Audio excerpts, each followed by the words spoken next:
నమస్తే. భారతదేశ ఆధ్యాత్మిక రాజధానిగా పేరుగాంచిన వారణాసి హిందువుల విశ్వాసానికి చిరస్థాయిగా నిలిచిన పవిత్ర నగరం.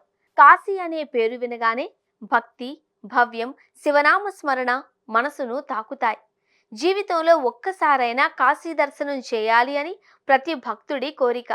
అనేక ఆలయాలతో కళకళలాడే ఈ పవిత్ర నగరంలో ప్రతి వీధి శివమయం అనిపిస్తుంది. అలాంటి కాశీలో ప్రసిద్ధి చెందిన ప్రాచీన శివక్షేత్రాలలో ఒకటి తిలబంధేశ్వర్ మహదేవ్ ఆలయం.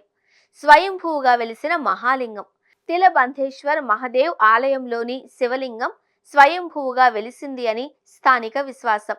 దాదాపు 2000 సంవత్సరాల చరిత్ర కలిగిన ఈ లింగం ప్రత్యేకత ఏంటి అంటే, ప్రతి సంవత్సరం నువ్వు గింజంత పరిమాణం పెరుగుతుంది అని భక్తులు నమ్ముతారు. అందుకే ఈ క్షేత్రానికి తిలబంధేశ్వర్ అనే పేరు ఏర్పడింది.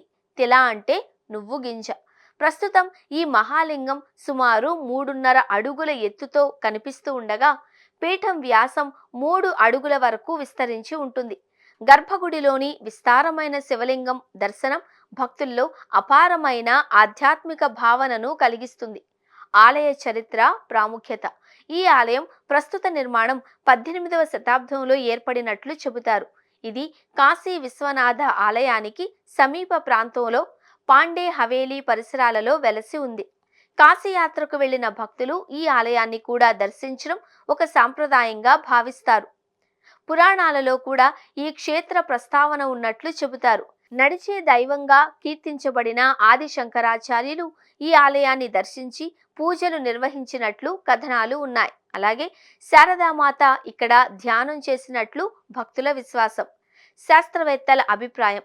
ఈ శివలింగం పెరుగుదల గురించి భక్తులు దైవ మహిమగా భావిస్తారు. మరోవైపు కొందరు భౌగోళిక శాస్త్రవేత్తలు భూమి అడుగు భాగంలోని సహజ భౌగోళిక మార్పుల కారణంగా ఇలాంటి మార్పులు సంభవిస్తాయి అని అభిప్రాయపడుతున్నారు. అయితే దీనిపై స్పష్టత, శాస్త్రీయ ఆధారాలు లేవు. ఆలయ విశేషాలు. ఈ ఆలయం దక్షిణ భారత, కేరళ, ఉత్తర భారతీయ సాంప్రదాయాల సమ్మేళనంగా కనిపిస్తుంది. ప్రతిరోజు 4 సార్లు జరిగే మహాహారతి భక్తులను ఆధ్యాత్మిక లోకంలోకి తీసుకువెళుతుంది. గంటల నాదం, భజనలు, దీపారాధనల మధ్య శివలింగం దర్శనం అపూర్వ అనుభూతిని కలిగిస్తుంది. ప్రతి హారతికి ముందు ఆలయాన్ని పవిత్రంగా శుభ్రపరచడం ఇక్కడి ప్రత్యేక ఆచారం. ఉపాలయాలు. ఆలయ ప్రాంగణంలో గణపతి, గౌరీదేవి, కాళికామాత, ఆంజనేయ స్వామి తదితర దేవతల ఉపాలయాలు కూడా దర్శనమిస్తాయి. భక్తులు ఒకే చోట అనేక దేవతలను దర్శించుకునే అవకాశం పొందుతారు. ప్రధాన ఉత్సవాలు. శ్రావణ మాసంలో ప్రతి సోమవారం విశేష పూజలు, అభిషేకాలు నిర్వహిస్తారు. మహాశివరాత్రి సందర్భంగా ఆలయం భక్తులతో కిక్కిరిసిపోతుంది. ఉదయం 4:30 నుండి రాత్రి 9 గంటల వరకు దర్శనాలు కొనసాగుతాయి. ఎలా చేరుకోవాలి? బనారస్ కంటోన్మెంట్ రైల్వే స్టేషన్ నుంచి సుమారు 5 కిలోమీటర్ల దూరంలో ఈ ఆలయం ఉంది. కాశీ విశ్వనాథ ఆలయం నుంచి దాదాపు 2 కిలోమీటర్ల దూరంలో ఉండడంతో ఆటోలు, రిక్షాలు సులభంగా లభిస్తాయి. కాశీయాత్రలో తప్పకుండా దర్శించాల్సిన ఆధ్యాత్మిక క్షేత్రాలలో తిలబంధేశ్వర్ మహదేవ్ ఆలయం ఒకటి. ఈ మహాక్షేత్రాన్ని దర్శించి భక్తితో పూజిస్తే జీవితంలో శాంతి, సానుకూల మార్పులు కలుగుతాయి అని భక్తుల విశ్వాసం.